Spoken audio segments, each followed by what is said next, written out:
This is Optimal Living Daily, episode 579, Minimalism at 50, What It Means to Me, by Jennifer Tritt with Sidebar.com, and I'm Justin Malik, your very own personal narrator. Welcome to the podcast where blogs are read to you, some of the best blogs on the planet, and this is with permission from the website owners. And today I'm introducing a new site for this show, Sidebar. It's a well-known site, especially in the minimalism space, so there's a good chance you've heard of it. They get a lot of shares on social media. The content is just that good. And the site was created and designed by Brian Gardner. It really is beautiful. Of course, it does not have a sidebar like mine does. I'm going to use this site as inspiration for redesign, actually. So anyway, you can check out their course and newsletter, everything at nosidebar.com. And now I know the demographics of this show leans towards women, and there are definitely listeners in their 50s. I've received emails, maybe from you listening to this show. And often the content I narrate is geared towards younger people, so I thought I'd change it up a bit and we can learn what minimalism means to someone in their 50s. So with that, let's get right to it and start optimizing your life.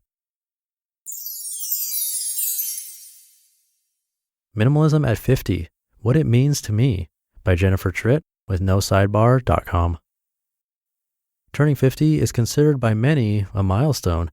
I think the completion of any decade is a time for extra celebration. Until now, the focus for me of each decade of my adulthood has been something specific and somewhat stressful. Transition issues included establishing myself professionally, day-to-day survival as a parent of young children, and the fallout of divorce. 50 gave me an opportunity to pause and think because my life is less hectic and my daily schedule is more open. I've eliminated a lot of physical and emotional clutter from my life through minimalism. I found my 50th birthday to be a pleasurable and purposeful day. I realized that more of my life has passed than is likely to lie ahead. Memories of my childhood and my children's childhoods are prominent as ever. A life of gratitude. I counted my blessings. I'm thankful for parents who raised me to work hard and be responsible. I am comforted by warm memories of 4 loving grandparents and family celebrations with them and my other relatives. I'm grateful for 2 healthy children who are now young men. My sons are forging their own way in life, overcoming challenges, and enjoying their college years. They need me less. I am blessed with a loving relationship with my soulmate, who I found later in life. I work at a job I treasure, where I have the privilege of helping students on a daily basis. Sharing love with others has been the most central part of my life. While love involves risk and can result in pain and loss, it is absolutely the joy and essence of life. I realized my highs and lows have occurred in relationships with others. This focus on connections with others is why I make choices based on relationships and experiences over things.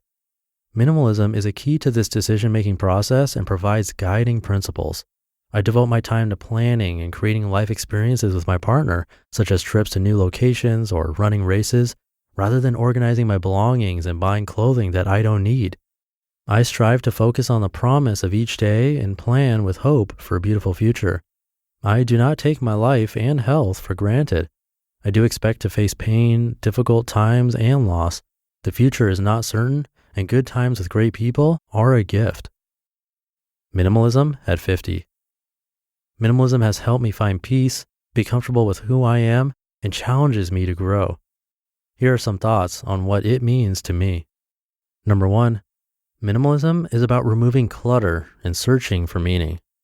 Our desires and purpose become clear when we are able to release things and emotions that are no longer useful to us. Not only our homes and offices, but also our hearts and minds become uncluttered. Clear unnecessary items from your living and working spaces and prioritize the time to think, dream, and plan. Number 2, minimalism is about the purposeful use of money.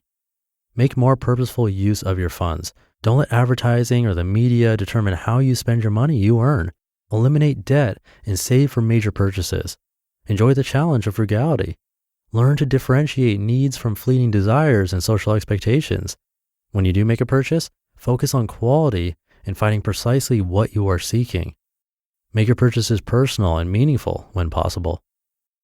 Number 3, minimalism is about style.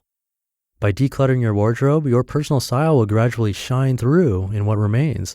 You will discover the colors, fabrics, and cuts that you prefer. I removed fashion magazines from my life several years ago. What a relief.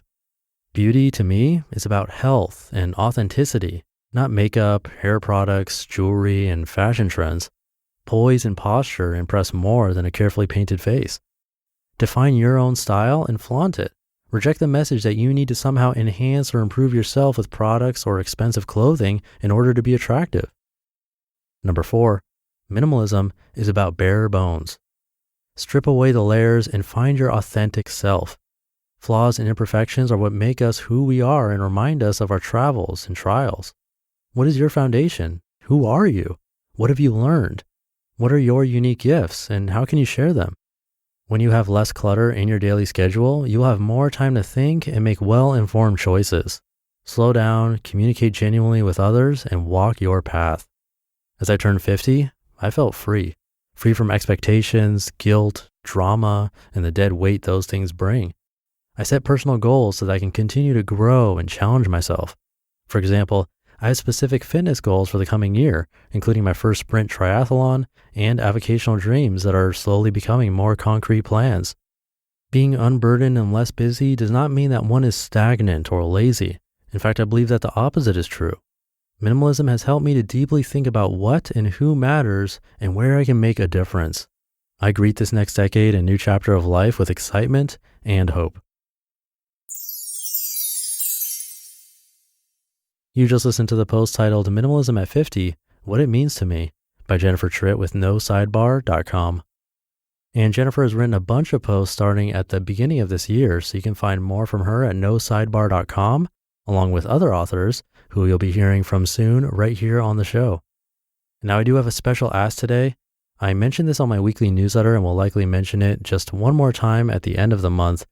The podcast awards are here, and it's my first time participating. And since we have 5 podcasts, I didn't want to split up the votes since multiple shows are in the same category. So we're trying to get this show, Optimal Living Daily, some votes. And this is encouraged by the podcast awards. They want us to tell you to come and vote. The nice thing is that this isn't one of those vote every day type of things. It's just once, and you can vote in a bunch of different podcast categories. Optimal Living Daily is in People's Choice and in the health category.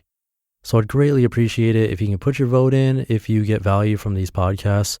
It's free to do it, and it only takes a minute or two. I do have a short link. It's easy to remember to go there. The link is oldpodcast.com/vote. Please vote. Again, that's the People's Choice category and the health category. It means so much to me. That'll do it for today. I'll be back tomorrow with a post from Cal Newport. Have a great rest of your day, and I'll see you tomorrow where your optimal life awaits. Hey, this is Dan from the Optimal Finance Daily podcast, which is a lot like this show, except more focused on personal finance. Justin handpicks the best posts he can find from blogs and authors like Ramit Sethi, Mr. Money Mustache, and more, and I read them to you 5 days a week. So if you enjoy this podcast, come on over and subscribe to Optimal Finance Daily too. And together, we'll optimize your financial life. You've been listening to Optimal Living Daily. Be sure to hit the subscribe button to stay up to date on each new episode and head to oldpodcast.com. That's OLDpodcast.com for a free gift as well as more actionable tips and resources to help you maximize your potential. Thanks for joining us, and remember, your optimal life awaits.